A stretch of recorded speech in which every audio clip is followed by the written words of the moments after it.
সকাল বেলায় উঠা আল্লাহর রাসূলের কাছে যায় বলে, ওগো আল্লাহর নবী, রাতের আধারে সূরা কাহাফ পড়তেছিলাম, ঘর আলোকিত হয়ে গেল, কি যেন উপর থেকে আসলো, ঘোড়াটা লাফালাফি শুরু করলো, বাচ্চা শুয়ে আছে, ঘুমায় আছে, ভয়ে তিলাওয়াত বন্ধ করে দিছি।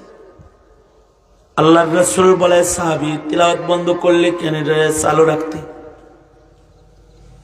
ভয়ে বন্ধ করেছি, ঘোড়াটা লাফাইতে লাফাইতে যদি আমার বাচ্চার বুকের উপরে পাড়া দেয়, এই ভয়ে আমি তিলাওয়াত বন্ধ করেছি।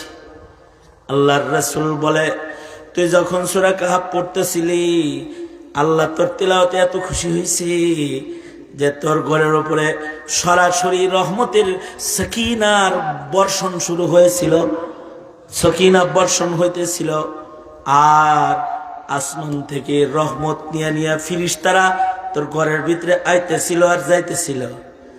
যদি খালি তিলাওয়াতটা জারি রাখতি, যদি বন্দনা করতি, সাহাবী, আগন্তুক ফিরিস্তারা তোর সাথে মুসাফাহা করত, তোর সাথে মুসাফা করত। আমরা যখন রাষ্ট্র ঠিক করার কথা বলি, যে রাজ্যের ভেতরে পাপাচারের আধিপত্য পয়দা করবে না, তখন কয় মোল্লা রাজনীতি করতে এসেছে। বেয়াদব, তুই রাজনীতি বুঝিস না। রাজনীতি কেন? দেশের টাকা চুরি করে ভিন্ন জায়গায় পাঠিয়ে দেওয়ার জন্য, রিজার্ভ ফান্ড খালি করার জন্য, আর ক্ষমতার চেয়ারে বসে জুয়ার আসরকে বৈধ করার জন্য, মদের আসরকে বৈধ করার জন্য, মুসলমানের পরিবেশে মসজিদগুলোকে হুমকির মুখে দিয়ে জেনা ব্যভিচারের পার্কগুলোকে নিরাপদ বানানোর জন্য রাজনীতি। রাজনীতি করাই তো হয় মুসলমানের সার্বিক নিরাপত্তা, ইবাদতের নিরাপত্তা বিধান করার জন্য। যে ওই রাজনীতির মাধ্যমে এই দেশের প্রতিটি মুসলমানের ইবাদতের নিরাপত্তা প্রতিষ্ঠা পাবে। মৌলবীরা যখন এই কথাগুলো বলে, তখন কয় এই মোল্লা রাজনীতি করে, এটাকে জেলখানায় পাঠিয়ে দাও, এটা লোক খারাপ, এটার নামে মামলা দাও, এটার লিস্টিটা থানায় জমা দাও, ওকে কথা বলতে দিবা না। কারণ এই যে এই একটু আগে যে আধা ঘন্টা কথা বলছি, এগুলো তো পছন্দ হয়েছে, এখন যে 4টা ওয়ার্ড উচ্চারণ করলাম, এটা তার পছন্দ না। পছন্দ হবে কেমনে? দাদার কাছ থেকে দাদন খেয়ে বসে আছে বেয়াদবের গোষ্ঠী। পছন্দ হবে কেমনে? মরণের কাছে গোলামীর জিনজিরে আবদ্ধ হয়ে আছে আমেরিকার, ভারতের কাছে। পছন্দ হবে কেমনে? আল্লাহর গোলামীর থেকে নিজের নাম কাটায় দাদার গোলাম হয়েছে। এ কারণেই তো দেশের কোথাও জায়গা নাই, ভারতে জায়গা পাওয়া গেছে, কোথাও জায়গা নেই। সুতরাং যেটা বলি সেটা হলো, এই ঘর থেকে শুরু করে বঙ্গভবন পর্যন্ত, গণভবন পর্যন্ত, সংসদ পর্যন্ত, মুসলমানের প্রতিটি ঘর হবে, প্রতিটি অফিস আদালত হবে ঈমান সংরক্ষণ করার মতো উপযুক্ত জায়গা। ঠিক কিনা? জোরে আওয়াজ করে বলেন। এ ছোট হইলে অসুবিধা নাই। আমাদের এখন তো বড় বড় মসজিদ আছে, মসজিদগুলো ইবাদতের জন্য নিরাপদ না, অথচ মসজিদে টাইলস আছে, মসজিদে বাতি আছে। এই যে শবে বরাত আসতেছে, কত বাতি যে শবে বরাতে লাগাইব, মিনারা শুদ্ধ লাল নীল বাতি লাগাইব। এই বান্ধবী, এই আলোই কি মসজিদের আসল আলো? ইবাদতের আলো লাগবে, বন্দিগির আলো লাগবে, বন্দিগির আলো। নবীর ঘরে যেমন বাতি নাই, আশ্চর্য বিষয়, পৃথিবীর দামি মসজিদ মসজিদুন নবী যেখানে আছে জান্নাতের মাটি, এই মসজিদুন নবী, নবীর মসজিদে, মসজিদের নববীতে সুদীর্ঘ 9 বছর রাত্রে বাতি ছিল না। ঈশার নামাজ অন্ধকারে আদায় হয়েছে, ফজরের নামাজ অন্ধকারে আদায় হয়েছে, বাতি নেই। কয় বছর? এই কথা বলেন না, কয় বছর? মসজিদের নববীতে প্রথম বাতি জ্বালিয়েছেন তামিমে দারি রাদিয়াল্লাহু আনহু। হযরত তামিমে দারি নবীজির ৬০ বছরের মুসলমান নবম হিজরিতে। আর তামিমে দারি মসজিদের নববীতে চেরাগ জ্বালাইছে, নবী খুশি হয়েছে। চেরাগের আয়োজন ৯ বছর পর্যন্ত মসজিদের নাই। যুদ্ধ বিদ্রোহর দেশ, চতুর্দিকে ফুতুহাত আর যুদ্ধ বিদ্রোহ করতে গিয়ে ঘরে বাতি নাই, মসজিদে বাতি জ্বালাইব কেমনে? নবম হিজরিতে আইসা মসজিদে একটা চেরাগ জ্বালাইছে তামিমে দারি, নবী খুশি হয়েছে। এর আগ পর্যন্ত অন্ধকারের ভিতরে নামাজ, কিন্তু এই অন্ধকারের যে নামাজগুলা সাহাবীরা পড়ছে, এই নামাজের ইমাম হলো ইমামুল মুরসালিন রাহমাতুল লিল আলামিন মুহাম্মাদুর রাসূলুল্লাহ সাল্লাল্লাহু আলাইহি সাল্লাম মসজিদের ইমাম। আর মুসল্লি হলো আবু বকর, ওমর, উসমান, আলী, ইবনে আব্বাস, ইবনে মাসউদ, আব্দুর রহমান বিন আউফ, কত দামি দামি মুসল্লি, বেলাল হাবশি।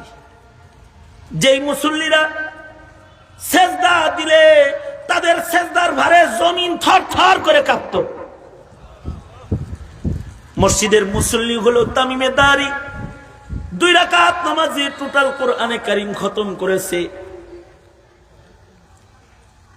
মসজিদের মুসল্লি সাহাবায়ে কেরাম রিজওয়ানুল্লাহ আলাইহিম আজমাইন, অথচ মসজিদে বাতি নাই, চেরাগ নাই, কিন্তু মসজিদের ভেতরে ইবাদত আছে। ডক্টর ইকবাল বড় আফসোস করে বলেছেন, सुनी नाम सरव फिलिस्तीन को वो आजा मैंने दिया था जिसने पहाड़ों को राशाए सैमाब, वो सजदा जिसे रूहे ज़मीं कांप जाती थी, उसी को आज तरसती है मिंबरो मेहराब, उसी को आज तरसती है मिंबरो मेहराब। तो साहाबी घरेर भीतरे बाती नाई, किन्तु छोट घरे घुरा बंदा आछे, निजे सूरा काहाफ पड़तेছে, সন্তানটা ঘুমাইতেছে। এর ভেতরে ঘরটা আলোকিত হয়ে গেল, কি যেন উপর থেকে আসলো, ঘোড়াটা লাফালাফি শুরু করলো। সাহাবী ভয়ে কোরআন তেলাওয়াত বন্ধ করে দিল। সকাল বেলায় উঠা আল্লাহর রাসূলের কাছে যায় বলে, ওগো আল্লাহর নবী, রাতের আধারে সূরা কাহাফ পড়তেছিলাম, ঘর আলোকিত হয়ে গেল, কি যেন উপর থেকে আসলো, ঘোড়াটা লাফালাফি শুরু করলো, বাচ্চা শুয়ে আছে, ঘুমায় আছে, ভয়ে তেলাওয়াত বন্ধ করে দিছি। আল্লাহর রাসূল বলে, সাহাবী তিলাওয়াত বন্ধ করলে কেন রে, চালু রাখতে? ভয়ে বন্ধ করেছি, ঘোড়াটা লাফাইতে লাফাইতে যদি আমার বাচ্চার বুকের উপরে পাড়া দেয়, এই ভয়ে আমি তিলাওয়াত বন্ধ করেছি।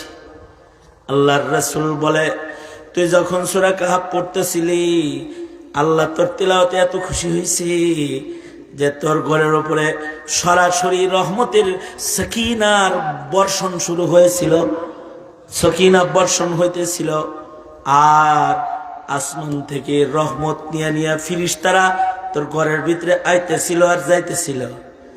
যদি খালি তিলাওয়াতটা জারি রাখতি, যদি বন্দনা করতি, সাহাবী আগন্তুক ফিরিস্তারা তোর সাথে মুসাফাহা করত, তোর সাথে মুসাফা করতো ফিরিস্তারা। এইটা হলো তাদের ইবাদতের পাওয়ার। জান্নাতে যাওয়া লাগে না, এর আগেই ফিরিস্তায় মুসাফা করে। আর আমাদের ইবাদত হলো হাসিনার ইবাদতের মতো, গোনা যায় কিন্তু পাওয়ার নেই। হাসিনার ইবাদত হলো প্রতি রাতে 70 রাকাত, গোনা যায়। প্রতি উপজেলায় একটা করে মডেল মসজিদ, গোনা যায়। এই উপজেলা কতটি গোনা যায় না? মসজিদ কতটি? ইজতিমার জায়গা, এত আয়তন গোনা যায়, কিন্তু আমল নামায় নাই, কারণ নিয়ত ঠিক নাই। যে যদি এই সব আমলের অবস্থান যদি আল্লাহর কাছে ভালো হতো, তাহলে হাসিনার দিল্লি যাওয়া লাগতো না, আল্লাহ নিজে হাসিনার পাহারাদার হয়ে যেত। ওই কথাটাই আল্লাহ পাক বলেন, তোমরা তোমাদের দুনিয়ার মেহনতকে বরবাদ করে দিও না। বন্ধু বলে দিন তারা যেন তাদের দুনিয়ার ইবাদতকে নষ্ট না করে। قل هل ننبئكم بالأخسرين أعمالا الذين ضل سعيهم في الحياة الدنيا وهم يحسبون أنهم يحسنون صنعا। গণনায় তো অনেক ইবাদত আছে, তার মনে হয় যে অনেক বড় ওলি বুজুর্গ। রাবেয়া বলছি, নিজের আব্দুল কাদের জিলানি জিলানি ভাবে, কারণ সিলা লাগাইছে, সাল লাগাইছে, পাগড়ি মাথায় দিয়ে ঘুরে, দেখলে পাক্কা একটা বুজুর্গ বুজুর্গ লাগে, কিন্তু বেতর সুন্দর হয় নাই। এ কারণে মানুষ মারার লেগে ইস্তেমায় লাঠি লেগে ঢুকে পড়ছে। ভাবে তো মনে হয় বুজুর্গ নাম্বার 1, তার আসলে হয়ে যায় জালেম নাম্বার 1। গণনায় ইবাদত আছে, তার ইবাদত নষ্ট করে ফেলেছে। ইবাদত নষ্ট হয় বেঈমানির মাধ্যমে, ইবাদত নষ্ট হয় ইখলাস শূন্যতার মাধ্যমে, ইবাদত নষ্ট হয় মাসাইল শূন্যতার মাধ্যমে। এ কারণে মাদ্রাসায় পড়ে মাসাইল ঠিক করতে হয়, তবলিগে যায় ইবাদতের কোয়ালিটি সুন্দর করতে হয়, আর আল্লাহওয়ালাদের সোহবতে খানকায় যায় দিল সুন্দর করতে হয়। জাতির মাসাইল সহি করা এটা উলামাদের কাজ, জাতির ইবাদতের কাইফিয়ত ঠিক করা তাবলীগ ও দাওয়াতুল হকের কাজ, আর জাতির নিয়ত ঠিক করা ইখলাস যুক্ত ইবাদত করার জন্য গড়া খানকার কাজ। এই সব মেহনতগুলো ওয়াজ নসিহতের মাধ্যমে এগুলোকে চাঙ্গা করতে হবে, রাষ্ট্রের পরিবেশ ভালো হবে, তো এই জমিনে কালিমার পতাকা উঠবে। তো মেহনত করতে রাজি তো ইনশাআল্লাহ? হাত তোলেন। রোজার মাস আইতেছে, ঘরে টিভি চালাইবেন না, গান বাদ্য, খালি রোজার মাস চালাইবেন না, এরপরে আবার চালাইবেন। হাত নামাজকে আগে, হ্যাঁ সোজা সোজা। ঘরে গুনার পরিবেশ রাখা যাবে? ছবি মূর্তি থাকবে, গান বাদ্য চলবে। ঘর যেমন বাঁচাবো, রাষ্ট্র বাঁচাতে আলেমরা যদি ডাক দেয় আছেন তো ইনশাআল্লাহ। তাবলীগ বাঁচাতে, খানকা বাঁচাতে, মাদারিস বাঁচাতে, এদেশের মিল্লাতকে বাঁচাইতে উলামায়ে কেরামের আহ্বানে যে কোনো কোরবানিতে সামনে বেরিয়ে যাবেন ইনশাআল্লাহ। জোরে করে বলেন ইনশাআল্লাহ। আল্লাহ তাআলা কবুল মঞ্জুর করেন।